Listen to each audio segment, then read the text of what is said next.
आज से 300 वर्ष पहले के भारत की हम तुलना करते हैं तो दुनिया के अंदर 17वीं सदी तक भारत का कृषि के क्षेत्र में भी और उद्योग के क्षेत्र में भी भारत दुनिया के अंदर नंबर 1 स्थान पर था। यानी औद्योगिक उत्पादन भारत के अंदर,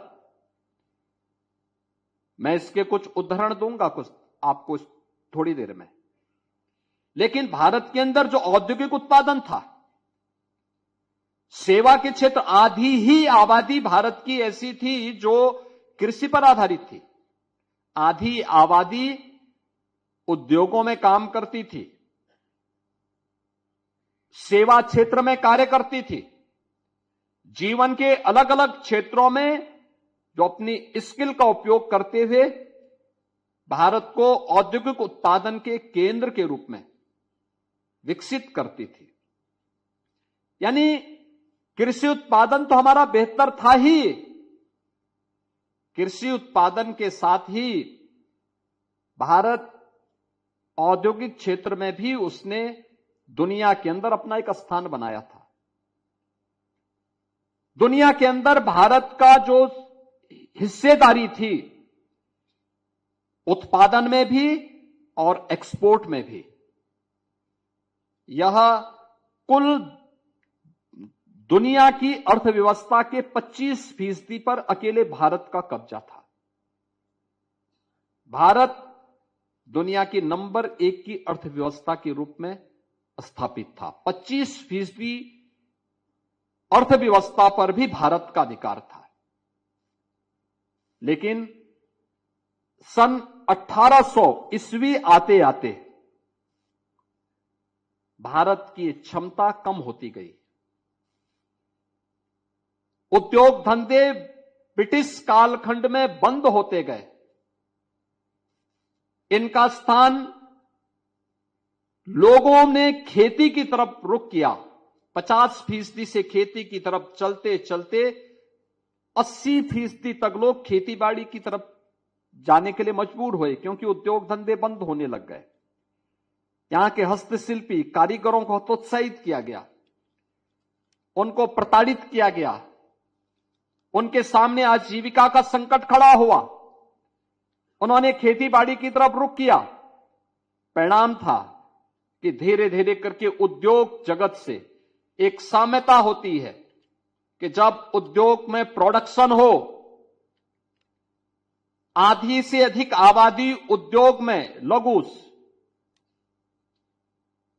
मध्यम और भारी उद्योगों में कार्य करने वाली हो और आधे से कम आबादी कृषि पर निर्भर हो, तो विकास के नित नए प्रतिमान को स्थापित करते हुए देश आगे बढ़ सकता है।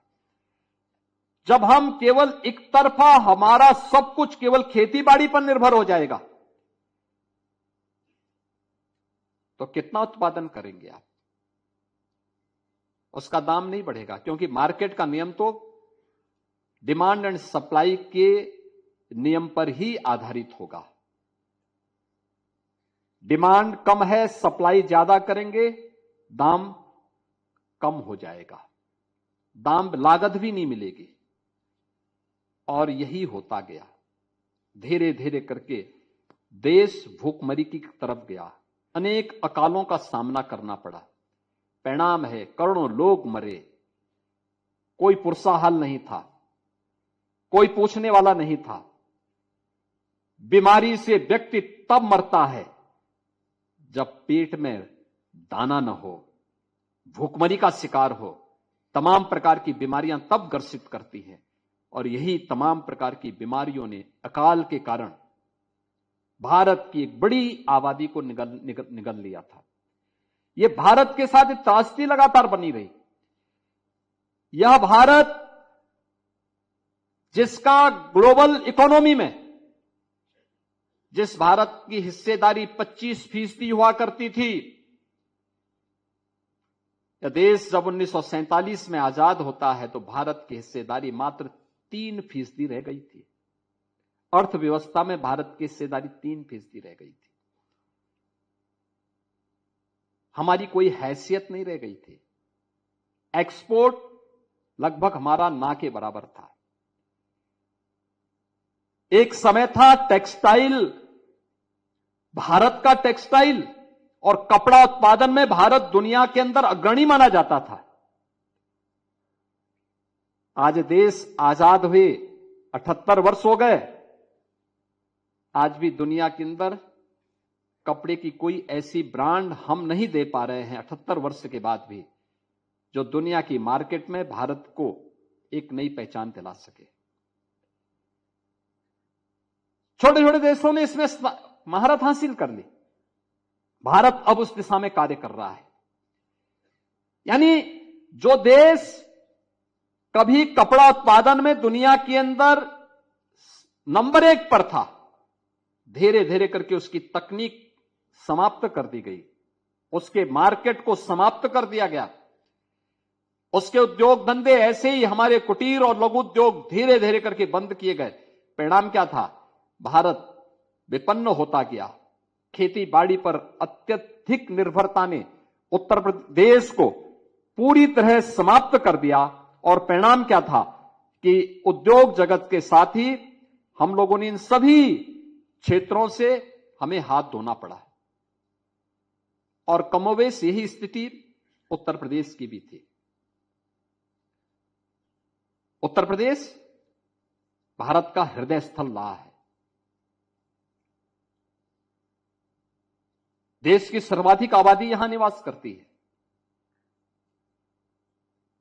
क्षेत्रफल में उत्तर प्रदेश देश के अंदर आज भी चौथे स्थान पर है भौगोलिक दृष्टि से अगर आप देखेंगे, लेकिन कृषि योग्य भूमि और इतनी उर्वरा भूमि है, दुनिया का सबसे अच्छा जल संसाधन उत्तर प्रदेश के अंदर मौजूद है। सबसे उर्वरा भूमि उत्तर प्रदेश के अंदर मौजूद है। कहते हैं कि उत्तर प्रदेश के अंदर आप पश्चिमी उत्तर प्रदेश से लेकर के और वाराणसी, गाजीपुर और बलिया तक के पूरे भूभाग को अगर आप देखेंगे, इतनी समतल भूमि और इतना विशाल मैदान दुनिया के अंदर अन्यत्र देख पाना, जहां पर बहुत ही कम जगह ऐसी होती हैं जहां पर इतना विस्तृत भूभाग हो, जहां पर महीन मिट्टी हो, जिसमें अत्यंत उर्वरता यानी जिसकी उर्वरता इतनी महत्वपूर्ण हो, जिसके बारे में कहा गया कि सोना उगलने की सामर्थ्य रखती है यहां की धरती। इतनी उर्वरा भूमि उत्तर प्रदेश की, प्रकृति और परमात्मा की असीम कृपा का यह प्रदेश, और इसीलिए तो सबसे बड़ी आबादी का राज्य बन गया। यानी क्षेत्रफल में अगर आप भारत के अंदर देखेंगे हम चौथे स्थान पर, लेकिन आबादी में हम नंबर 1 स्थान पर। उत्तर प्रदेश की आबादी के बाद अगर कोई राज्य दूसरा कोई नंबर 2 पर है तो वही राज्य है जिसकी आबादी उत्तर प्रदेश की आधी है। यानी ऐसा भी नहीं कि वह उत्तर प्रदेश का 3/4 हो, आधी से कम ही आबादी किसी अन्य राज्य में निवास करती है। भले वह क्षेत्रफल में उत्तर प्रदेश के समकक्ष हो, उत्तर प्रदेश से बड़ा हो, मध्य प्रदेश उत्तर प्रदेश से बड़ा, राजस्थान उत्तर प्रदेश से बड़ा। राजस्थान की आबादी उत्तर प्रदेश की आबादी की 1/4 है और मध्य प्रदेश की आबादी उत्तर प्रदेश की आबादी की 1/3 है। और इतने बड़े विस्तृत भूभाग में इतनी बड़ी आबादी रह रही है तो कुछ तो धरती की विशेषता रही होगी, कुछ तो रहा होगा। जब लोग इसके बारे में कहते हैं, मैं एक बार देख रहा था 1947 में भारत क्या था, उत्तर प्रदेश क्या था। ठीक है, उत्तर प्रदेश देश के अंदर हमारा हिस्सेदारी 3% रह गई थी, लेकिन उत्तर प्रदेश 1947 में देश के अंदर उत्तर प्रदेश की स्थिति क्या थी? 1947 में उत्तर प्रदेश भारत की अर्थव्यवस्था में 14% का योगदान अकेले उत्तर प्रदेश करता था। नंबर 1 की अर्थव्यवस्था उत्तर प्रदेश हुआ करता था 1947 से लेकर के 1960 तक। 1960 तक उत्तर प्रदेश देश के अंदर नंबर 1 का राज्य था, लेकिन धीरे धीरे करके 1947 के बाद उत्तर प्रदेश लगातार इसमें गिरावट आती गई। 2017 में जब मुझे मुख्यमंत्री बनाया गया तो मैं इस बारे में सोच रहा था कि वास्तव में कौन से वे कारक थे। हमारे पास अच्छी भूमि है, हमारे पास युवा शक्ति है, हमारे पास सब कुछ मौजूद है, फिर कौन से वे कारक हैं जिन कारणों से उत्तर प्रदेश पिछड़ गया? क्या कारण हो सकते हैं? तो उसी समय मुझे एक निमंत्रण मिला था 3 देशों का, सिंगापुर, थाईलैंड और म्यांमार का। म्यांमार में एक इंटरनेशनल बुद्धिस्ट समिट था, उसमें मुझे भाग लेना था। भारत सरकार ने मुझे कहा कि इसमें आप जाइए और इस कार्यक्रम में भागीदार बनिए। तो मैं उन कार्यक्रमों में भागीदार बनने के लिए गया। तो मुझे वहां पर थाईलैंड में 2017 की मैं बात कर रहा हूं, थाईलैंड में वहां के कॉमर्स मिनिस्टर से मेरी मुलाकात हुई, चर्चा हो रही थी। इसके बाद जापान के एक डेलीगेशन से मेरी मुलाकात हुई, उनसे भी मेरी चर्चा हुई। मैंने इसी बात को लेके कहा, क्योंकि थाईलैंड में तो उत्तर प्रदेश के बहुत सारे लोग, पूर्वी उत्तर प्रदेश की बहुत बड़ी आबादी वहां पे रहती है, और एक समय था जब वहां की करेंसी भारत की करेंसी से कम हुआ करती थी, यानी उसकी कीमत कम हुआ करती थी। आज उसकी कीमत ज्यादा हो गई है, भारत की कम है। कारण क्या है? जापान की कहानी आप सबके सामने है। जापान 1946 में सेकेंड वर्ल्ड वॉर में लगभग तबाह हो गया था, लेकिन एक जापान कैसे दुनिया का विकसित जापान बन गया, ये कहानी हर जवान पर है। ये सीखने की भी है, जानने की भी है, और वर्तमान पीढ़ी के लिए एक नई प्रेरणा भी बन सकती है। जापान से मैंने ही पूछा, मैंने कहा भी आखिर आपकी इकोनॉमिक ग्रोथ का कारण क्या है, कैसे आपने इन चीजों को वहां पे कवर किया है। ये बात सामने आई, उन्होंने मुझे बताया, उन्होंने कहा हमारे यहां इतने प्रोविंस हैं, हर प्रोविंस को हमने अलग अलग प्रोडक्ट के लिए उन्हें इस जिम्मेदारी को दी है। यही बात मुझे थाईलैंड ने भी बताई कि हमने इस रूप में अपने अपने यहां अलग अलग कार्यों के लिए, अलग अलग क्षेत्रों के लिए अलग अलग कार्यों को दिया है, अलग अलग प्रोडक्ट को हमने दिया है, उन लोगों ने उस पर काम शुरू किया, इनोवेशन को बढ़ावा दिया, अन्य चीजों के लिए भी हम लोगों ने इस प्रकार के कार्यक्रमों को आगे बढ़ाया। मैं उत्तर प्रदेश वापस जब आया 17 में ही, 1 सप्ताह की विजिट थी, तो वापस आया। हम लोगों ने बचपन में सुना था, हम लोग सुनते थे कि हापुड़ के पापड़, मेरठ की रेवड़ी और गजक, आगरा के पेठा के बारे में। तो मैंने कहा ये तो सब खाने की चीजें हैं, अन्य चीजें क्या हैं? फिर मैंने मालूम किया, मैंने कहा यहां पे कुछ अन्य चीजें। मुझे बताया गया कि हां सब, लखनऊ में चिकनकारी का काम बहुत महीन होता है, अब लगभग मृत प्राय से है, मार्केट नहीं है। भदोई की कारपेट अच्छी होती थी लेकिन मृत प्राय सा है। मुरादाबाद का पीतल का उद्योग था लेकिन मृत प्राय सा है। फिरोजाबाद का ग्लास, हां था लेकिन मृतप्राय सा है। देखो मैं ये सब नाम गिन रहा हूं और इसलिए गिन रहा हूं क्योंकि ये उत्तर प्रदेश में था, लेकिन ब्रिटिश कालखंड के दौरान इनकी तकनीक को और आजाद भारत ने भी इन्हें तकनीक के साथ जोड़ने, इनको समाज की डिमांड के अनुसार उस प्रकार की डिजाइन के साथ जोड़ने, उनको पैकेजिंग के साथ जोड़ने, मार्केट से लिंक करने और एक्सपोर्ट से जोड़ने की कभी कोई व्यवस्था नहीं की। तो मैंने एक कमेटी बनाई और कमेटी बना करके मैंने कहा भाई ये देखो उत्तर प्रदेश के अंदर 75 जनपद हैं, 75 जनपदों में देखो कितने प्रोडक्ट हमारे पास मौजूद हैं। 75 में से 57 जनपदों की यूनिक प्रोडक्ट मिली।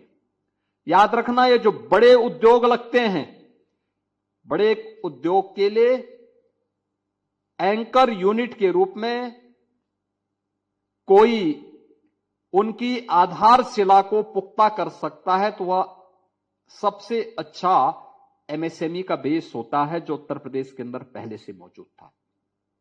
लेकिन हतोत्साहित था, निराश था, हताश था, लोग पलायन कर रहे थे, कारीगर भाग रहे थे।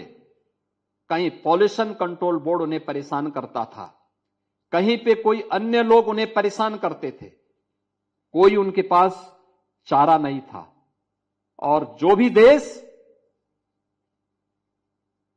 अपने हस्तशिल्पी और कारीगरों का अपमान करे, अपने उद्योग जगत की अवमानना करे, वह कभी पनप नहीं सकता, कभी आगे नहीं बढ़ सकता। उसके सामने आगे बढ़ने की सारी संभावनाएं समाप्त हो जाती हैं। और यही सब कुछ होता था यहां पर। तो मैंने कभी 75 में से 57 जनपदों में तो हमें मिला, बाकी 18 में क्या होगा? तो 18 में हम लोगों ने कहा चलो कुछ तो और मिलेगा। जैसे सिद्धार्थनगर जिले में कुछ भी नहीं था, तो मैंने कहा वहां पे काला नमक चावल तो है, भगवान बुद्ध के समय से 2500 वर्षों से चला आ रहा है। आप इसी का प्रोडक्शन करके, इसी को हम पैकेजिंग करके भगवान बुद्ध के प्रसाद के रूप में एक्सपोर्ट करेंगे। गोरखपुर के लिए क्या होगा? हमने कहा यहां टेराकोटा है, यहां के हस्तशिल्पी और कारीगरों की इस उत्पाद को हम प्रमोट करेंगे। ऐसे ही मुजफ्फरनगर के लिए आया, क्या होगा? हमने कहा वहां पर पहले धूरा था, उन्होंने कहा साहब अब हम लोग आधुनिक मशीनरी अपनाना चाहते हैं, इससे हमें मुक्ति मिले। तो मैंने कहा इसमें क्या हो सकता है फिर बताओ? उन्होंने कहा हम गन्ने का उत्पादन करते हैं। तो मैंने कहा गन्ने में और क्या हो सकता है? उन्होंने कहा ऑर्गेनिक गुड़। हमने कहा गुड़ के साथ इनको जोड़ दो। ऐसे ही जोड़ा गया। परिणाम क्या है? हमने नाम दिया उसका वन डिस्ट्रिक्ट वन प्रोडक्ट है, एमएसएमई। आज उत्तर प्रदेश के अंदर हम लोग एमएसएमई प्रोडक्ट के माध्यम से 96 लाख यूनिट संचालित कर रहे हैं। 96 लाख, और 96 लाख यूनिट में कितने लोग काम कर रहे हैं? 2 करोड़ परिवार केवल इस एमएसएमई उद्योग के साथ जुड़ा हुआ है। आप सोचो ये बंद रहता तो क्या होता? यहां का नौजवान हताश रहता, निराश होता, अपराध करता या दूसरे राज्यों में जाकर के मजदूरी करता। लेकिन यहां पर इसको पुनर्जीवित किया गया, वो यहीं पे काम प्राप्त कर रहा है। रिजल्ट क्या है? वन डिस्ट्रिक्ट वन प्रोडक्ट आज देश के अंदर छा गया। एक होड़ लगी है हर राज्य में, हम भी वन डिस्ट्रिक्ट वन प्रोडक्ट के साथ जुड़ेंगे, हम भी अपने प्रोडक्ट को ब्रांड बनाएंगे। अब वो ब्रांड तो यूपी के नाम पे चस्पा हो गया है।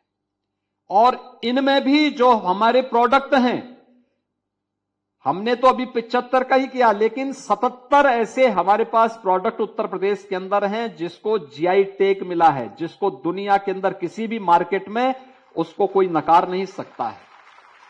ये उत्तर प्रदेश के अंदर इन पिछले 8 साढ़े 8 वर्षों में हुआ। परिणाम क्या है? लगभग 2 लाख करोड़ का एक्सपोर्ट हम कर रहे हैं। पर्व और त्योहारों के दौरान जब अयोध्या का दीपोत्सव का कार्यक्रम हमें पहली बार 17 में आयोजित करना था, आयोजन के साथ जोड़ने के लिए कैसे होगा, इतने दीप कहां से जलेंगे? आप आश्चर्य करेंगे कि अयोध्या के साथ साथ मुझे प्रदेश भर से 51,000 दीप मंगाने पड़े थे, मिट्टी के दीपक। और अब हमने अपने हस्तशिल्पी और कारीगरों को, यहीं के कुम्हारों को इलेक्ट्रिक चाक और सोलर चाक दिए। हमने कहा आप खूब दीपक बनाइए, बेचिए भी, मिट्टी फ्री में देंगे। परिणाम क्या है? आज अगर हम लोग दीपोत्सव का कार्यक्रम अयोध्या में करते हैं तो 51,000 नहीं, 25 लाख दीपक जलाते हैं वहां, 25 लाख, और सब अयोध्या में ही बनते हैं। अब वहीं पर नहीं, हर घर में लोग मिट्टी के दीपक जला रहे हैं। नहीं तो चीन की वे लड़ियां लाई जाती थी, उनको लोग अपने घरों में जलाते थे। यानी त्योहार आपका और उस झालर से लेकर के, फुलझड़ी से लेकर के, और गौरी गणपति यानी लक्ष्मी गणेश की प्रतिमा भी चीन बनाता था। आज चीन मार्केट से गायब हो गया है। अब हमारे हस्तशिल्पी और कारीगरों के उत्पाद को मार्केट मिल गया है, तो यहां का मुनाफा यहीं पे लग रहा है। अब इसका परिणाम क्या है? एक तो मैंने रोजगार बताया आपको, 2 करोड़ लोगों को इसमें नौकरी मिली है, रोजगार मिला है। दूसरा, 1947 से लेके 2017 तक उत्तर प्रदेश की कुल जीएसडीपी जो थी वो कितनी थी? 12,75,000 करोड़ की। 12,75,000 करोड़। और इस वर्ष के अंत तक यानी 9 वर्ष में हम उसको कहां पहुंचाने जा रहे हैं? 36 लाख करोड़ तक पहुंचाने जा रहे हैं, 36 लाख करोड़ तक। ये है ग्रोथ। उत्तर प्रदेश की प्रति व्यक्ति आय 3 गुनी हुई है। यानी 43,000 2016-17 में थी, आज वह 1,20,000 पहुंच रही है।